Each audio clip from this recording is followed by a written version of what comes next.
And welcome back to another edition of the Blue Review. It's Parker Bell alongside Corporate Greg. Today, no Marcus. He's out doing his fantastic work over at the NFL Network. Greg, the Lakers lost last night, and I'm not gonna lie, I almost called out. I wouldn't be surprised. I'm here day in and day out, except for yesterday and tomorrow. So that's the fact of the matter. God, do we really have to do this Lakers stuff right now? This is a getaway. This Dodger Blue Review is just all about getting away from the nonsense that was last night for Lakers. The Dodgers are not going to blow a 20-point lead. That's all I know. Because if they're up 20-0 and they blow it, that would be the biggest in history of baseball. So You're right. This is the escape. Travis and Sliwa, Mason Ireland, and all our shows throughout the day will get into the Laker game.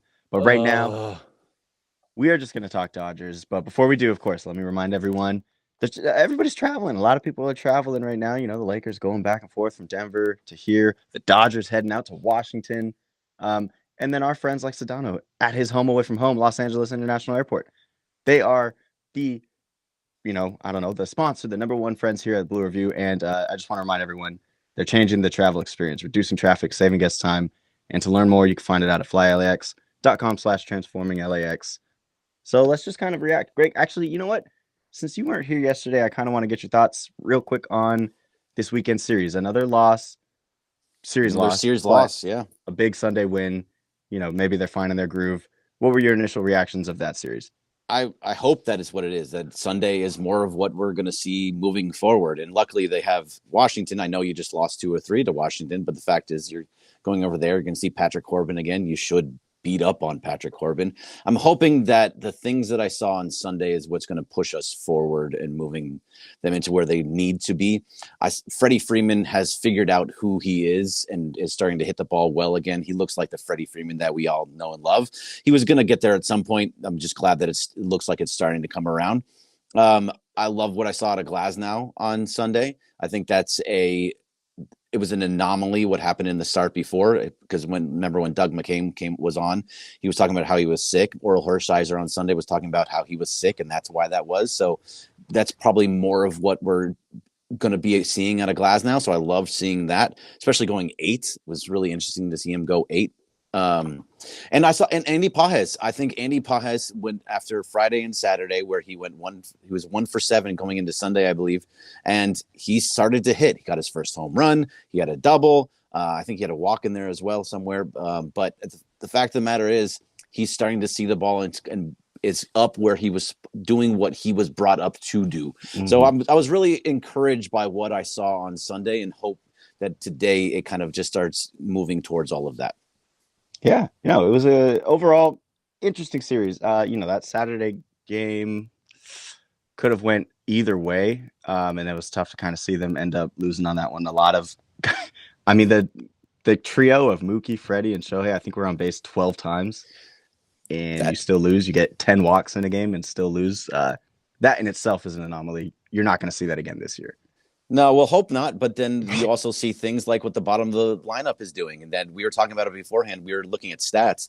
There was the 7 through 9 hitters have 80 strikeouts of the, 226 after Sunday that we figured out? 226. Yeah, 80. That's more than a third of the strikeouts are from that 7, 8, 9 spot. That's too many. There's no other way to put it. It's too many. So if those are the types of things that, like, when these guys get on base, you need Teoscar to come through. You need Muncy to come through. Will Smith is coming through. I think once you get past those guys, you need guys that can bring all those people in. Just get a single. Just keep the ball moving. Just keep moving around the bases. That's what they're there for. And unfortunately, they're just not coming through with it. I think it will I'm hoping that Pages will be the one that will actually kind of stabilize that, and everybody can feed off of him. But we got to see. Starts tonight. Yeah, I mean, you see that a lot in the league. Just the call up ends up being the spark for certain things, and in this case, it's a slump. And look at this, we got a special guest walking into the room. Beto Durekin. Hey, Beto, welcome on, Beto. Here, I'm gonna go ahead and give you the headphones. Talk to Greg real quick. No, man. I just came in to see a Blue Review live right now because the Lakers are falling apart. It's time to just start focusing on the Dodgers right now. So I'm here to watch. Bye, Greg. Bye, Beto. You can stick around if you want to. All right. You can also come. You can tell him you can come into here. We'll share our headphones. Oh, no, he's gone. He walked away. Yeah. See you, Beto. Beto means In, business. out. Come on. No, he's doing his own thing. I'm surprised he's back here already after the Lakers lost last night. Brutal. But yeah, so where were we at before Beto rudely interrupted us? It's always good to see Beto out here in Always the studios. Just those, to your point, and getting runners in with that bottom end of the lineup. I mean, we just start seeing what we were talking about all last year with our friend Clinton Yates. Some Maruco. We got to see them manufacturing runs. The small things, just get whatever it may be, infield hits, walks, just get on base. You coming in? Start scoring runs. Take pictures of you. So Beto is now going to try and change. All right, so keep going. You're talking about the Maruco. I'm not even going to pretend that he's not even here. If you want to come talk, Beto, you're more than welcome to. Otherwise, we'll just keep doing our thing. All right, so you're talking about the Maruco. You want to get back into that. You want to start seeing more and more with runners in scoring position is the biggest thing, right? That's keep right. Going. And I mean, it kind of relates to what Shohei's dealing with at the moment as well with runners in scoring position. The bottom of the lineup are doing similar things to, the superstar Shohei when it comes to you got guys on base, you got runners on base, and you're just trying too hard. You're pushing a little too hard to get things across, get runs across the board, and that's where you're seeing all these strikeouts. I just want to see more patience at the plate, better at bats, and you can't be having 80 strikeouts from the 7 through 9 batters. We can't pin that down, hammer that down any more than we did just now. Like, you're not going to win games if your bullpen is performing how it is and the 7 through 9s are performing how it is. The stars can could probably carry you to more wins than any trio of stars. You could add Will in there than any, team in history, but still, we're not going to overreact. I know they're only on pace for 88 games. Oh, see, I'm glad you brought that up. You said that again. You put it out on Twitter when you set the whole thing up. 88 wins is a ridiculous number that you put out there. Yes, they are technically on pace for 88 wins. But you even said it last week. You had all the stats. I'm sure you have it there still in front of you somewhere. I do. That from 2020, moving all the way forward, they start the season off 13-10 regularly. That's what they do. So they're 13-11. They're in first place, and they're struggling in a lot of positions. Their bullpen has been crap. The bottom of the lineup has been crap, and they're still 13-11 in the top of the NL West. They're going to be just fine, Parker. Yeah, no, don't worry. You're trying to get people afraid for no reason. I got 162 games. I kind of want to get something aggregated, but yeah, that's right. It's been clickbait. You're right. That's what that is. It's clickbait. Clickbait. I mean, I'm trying to get better at that. With back here producing all the YouTube things, I'm trying to get more views. So that's right. Good job. I'm playing. But yeah, just looking at this team in general, I think there's nothing to be worried about. And do you feel that this week is kind of the week that they find their groove? Obviously, Arizona might be a tough match at the end of the road trip, but you got Washington, who obviously didn't make the playoffs last year. You got Toronto, who didn't make the playoffs last year, but they're always run-of-the-mill, kind of right there at that wild card spot. Is this going to be the series that we see some changes, or because the injuries to, the pitchers, is it still going to be a little shaky for now? It's gonna take a little while, but I hope that this is the couple of series that do. Toronto is gonna be tough. Justin Turner's there. We all love JT. He is on fire to start the season. He's been very, very good. So that's another one I gotta turn that's my fault. Yeah, he's been very good, and Toronto's going to always be pretty good, especially when you got a guy like Vladdy.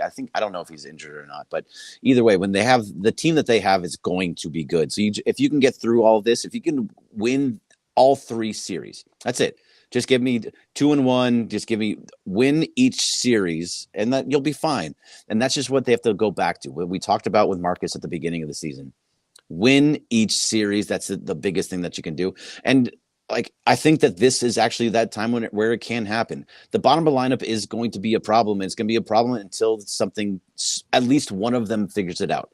We were talking about Pages. Hopefully he's the one that kind of stabilizes the bottom of the order there. I mean, Outman has been hitting the ball hard, but he's striking out a ton. He's swinging at bad pitches. He's not figuring it out just yet, but I have complete and total faith that James Outman will figure it out. The other guys, not so much. And that's where it starts to get a little bit iffy, because when you're going to be constantly, if you face a lefty and you constantly get Chris Taylor and Kike Hernandez, and you're putting these types of guys in, they're not going to play well, and you're bringing James Outman back out. It's just a little bit of a mess down there. So I'm hoping that now is that time. Yeah, and like you said, it might be a little shaky, and we got guys who might be coming back, not soon, but soon-ish. When we're talking about Walker, we're talking about Gratterall, Treinen, who knows, and we can kind of get into that later. But yeah, I think to your point, and I kind of also wanted to bring up Dead Meow in the chat talking about nothing to worry about. Question that bullpen and infield defense is trash. Come on now. It is. I kind of wanted to react to that. Yeah, it is. Like we were talking about it at the beginning of the episode. It is bad, but it's the Dodgers, and I think that we've been kind of saying it. They're going to find their groove, and honestly, the defense still, I think metrics-wise, they're about league average. So their defense hasn't been terrible, but yeah, that bottom of the lineup and the bullpen, sure, it has been really bad. Yeah, I mean, we're not shying away from the fact that the bottom of the lineup, we talked about how they had 80 strikeouts, and they're the problem right now. You're getting guys on base above them, and they're not bringing them in, and they're not even trying to move the runners along. It's the bottom of the bullpen, or the bottom of the lineup is bad. The bullpen is also something that has been crap. We've said it's been crap. So at the same time, but it's also a bunch of guys that, for the most part, you don't really worry about. The fact is that Evan Phillips has not been bad. Joe Kelly has gone up and down, but he's Joe Kelly. You know what it's going to show. You're going to get Blake Treinen back. I don't know whether he's going to actually be healthy enough moving forward to be a guy that's really, really good. But no matter what, when he's on, he is completely and utterly unhittable. You cannot touch him. Yep. So that will help. And they'll get bullpen pieces along the way as well. I'm going to say it to you every single time, Dead Meow. The bullpen as it is right now is not going to be what the bullpen is at the end of the season, and that's where it's going to matter. They're just trying to get through it. I also don't think that a guy like Daniel Hudson is going to be around through in the middle of the season. He's been okay, doing good. and he's been doing good, but I don't think he's going to stay healthy. That's a guy that he's giving up home runs. You can kind of see he's starting to wear down already. Unfortunately, you kind of just put him out there and let him go as long as he can until he falls apart, and he's going to fall apart at some point this season. Yeah. So to your point, the fact that the team's not going to look like how it looks now, middle of the season, even maybe a month on. A few names, and I think we'll stick with maybe the main one, Walker Buehler, Greg. Obviously, he gets another rehab start tomorrow, but things have been a little shaky, in Dave Roberts' words, not great. Not great. Yeah. Not great means that you're not going to come up. You're going to go through another rehab assignment today. So if he can have a good outing today, I think he's in OKC. If he has another good outing today, or a good outing today, if he can go 5-6 innings, throw 80, 90 pitches, and just be solid, have a couple strikeouts, then maybe you can start working towards coming back. Hopefully he's back by the end of April. But look, if he's not ready yet, don't just rush him up. It's a long season. You only bring him back when he has back-to-back outings or back-to-back-to-back outings of really good ball. If he has one good outing, and then the next outing has only only goes 2 2/3, you can't bring that guy back yet. He's coming off a second Tommy John. Do not rush it. I know he wants to get back up, and I know he wants to help the team, but now is not the time to be doing that. Just get healthy, be ready to go, and when you are actually fully ready to go, that's when you bring him up. Yeah, and I think Andrew Freeman and the Dodgers will do just that. Yeah, you could trust them in terms of handling his injuries and everything, because he's gone through two big arm injuries and 2 big surgeries. So I think what they were saying is we're just trying to figure out where he's at physically, and that's what they're doing with the rehab starts. His velo's there, but the command maybe on the secondary pitches hasn't been as well, and he's had to throw a lot of pitches in just like a short amount of innings. So we'll see how things go tomorrow, and I think we're not going to be seeing him. For anyone in the chat, I don't think we're going to be seeing him this week or next. It's probably going to be another 2 weeks or so. But I'm good, and it should be. Yeah, exactly. When you're ready. Yeah. So I'm thinking let's see. I'm thinking we take some questions from the chat, Greg. Sure. For these last few minutes. I saw Dodger Ralph in there. Dodger Ralph 89 saying Ricky Vanasco will be a major part of our bullpen. He really likes him. What have you seen of Ricky so far, or how are you feeling about Ricky? I think he looked really good in the time that he's been up. I actually, there's a few guys that I like in this bullpen. Like, I think Nick Ramirez is another guy. Like, Vanasco looked pretty good. Nick Ramirez, I thought, looked good. And if it's a lefty, that if you can kind of give him a little bit more run, they're going to kind of waiting on him for a little bit. But I think he's been very, very solid. I think it's like, you brought back guys like Dinelson Lamet is another one that you'll probably bring up and down as much as you can. It's a guy that, you're going to bring him up. And then if you need to fill that roster spot, you DFA him, no one will pick him up. And then they bring him back. It's going to be a whole mess of what's going on there. But I liked Ricky Vanasco. I liked Nick Ramirez. I think there's guys in that pen that will be helpful, but no matter what, they're going to grab people off scrap heaps from somewhere or trade at the trade deadline. I'm not worried about the bullpen. The bullpen is always bad at the beginning of the season. Always. Yeah. It was one of the worst in baseball last year. It was until it wasn't. And then it was one of the better ones in all of baseball. So it's just going to take time. Exactly. Who will be that Brazier when they brought him over when he had a 7 ERA with the Red Sox or whatever. And then he, lit things up. I think it was, let's see. I saw them on the chat as well and I lost it, but somebody had mentioned something about Stone Steve Mason about, speaking of the bottom of the lineup, who replaces or who gets sent down when Hayward returns. So it's going to get very, very interesting. I don't think it's going to be Pages because they've said over and over again that Pages is going to get a full runway when he comes back. It very well could, because he has options, and if that is the case, it's only because he has the options to go down. I would like to see a guy like Chris Taylor, if he's still not hitting, go on the IL to make room, or like a phantom, like if it has to be the 60-day IL, I don't care, because he's not really hitting. And if you want him to come back, that gives him plenty of time to go on minor league rehab assignments and doing whatever he needs to do to figure himself out. It very well could be one of these pitchers too. It could be a guy like Rick. Yeah, it could be Grove. It could be Ricky Vanasco. It could be, it could be a lot. It might not be. It just depends on who they feel is the right guy to go down. Yeah. Stoned, I see you in the chat. Agree. Shouldn't be Pages. And we couldn't agree more. Yeah. Pages needs full reins. Let him kind of do his thing and get his feet wet. Let's see. Looking at just this week, who do you see is going to be the top performer in this road trip? Greg, I know that Freddie's starting to find his groove. He is. But I'll let you answer. Who do you think is going to be the top performer for just this whole trip? I mean, can we take out the top four? Like Freddie is let's go with I mean, like it's gonna be Mookie and Shohei, or like Shohei's starting to really hit. He's leading the league in batting average. It's gonna be those type of guys. But if like someone that's like a sleeper type of guy, I'm actually hoping it's Pages. I'm hoping that he's the guy that is going to come in and show you what he was doing in AAA and really starting to find his groove. That would be massively, massively helpful. So I'm hoping it's him. Who else could it be? I mean, look, Will Smith's been solid all year long. I just like the fact that you mentioned Freddie. He's a guy that's been figuring things out. Mm-hmm.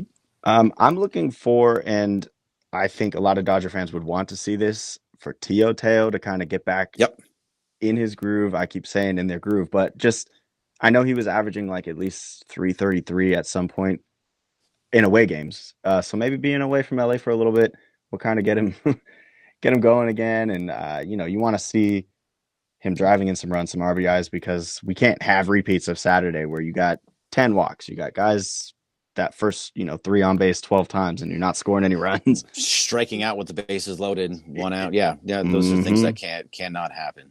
Yeah. So I'm looking for Teo to have a great series and just a great week. Even if it's not great, just average, get some RBIs, start feeling yourself again. I want to read this thing from Dead Meow, and he does all these things on purpose, but it's fine.